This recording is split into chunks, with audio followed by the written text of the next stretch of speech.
এইবার আগুনে পারফরম্যান্স দেখালেন নেইমার জুনিয়র। কনমেবল সুদ আমেরিকান টুর্নামেন্টের গ্রুপ স্টেজ ম্যাচে প্যারাগুয়ের ক্লাব রিকুনেতার বিপক্ষে অবিশ্বাস্য পারফরম্যান্স করেছেন ব্রাজিলিয়ান পোস্টার বয়। গুরুত্বপূর্ণ এই ম্যাচে এক গোল করে সান্তোসকে 1 পয়েন্ট পাইয়ে দিতে মুখ্য ভূমিকা পালন করেছেন নেইমার জুনিয়র। যদি তার নেওয়া অসাধারণ ফ্রি কিকটি ক্রসবারে না লাগতো তাহলে পূর্ণ 3 পয়েন্টেই পেয়ে যেত সান্তোস। খেলার 41 মিনিটে এগিয়ে যায় সান্তোস নেইমারের করা গোল থেকে। পুরো 90 মিনিট খেলে গোলবারে তিনি 4টি শট নিয়েছেন, যা তার ফিটনেস লেভেলকে অনেকটাই হাই মনে হয়েছে।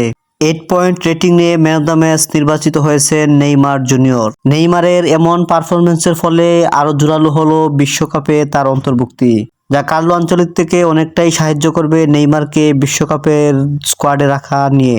দিন দিন নেইমারের এমন আগুনে পারফরমেন্স ব্রাজিলিয়ান সকল সমর্থকদের মধ্যে আশার আলো হয়ে দাঁড়িয়েছে। নেইমারের এমন আগুনে পারফরমেন্স চলতে থাকুক ব্রাজিলের বিশ্বকাপ যাত্রা পর্যন্ত।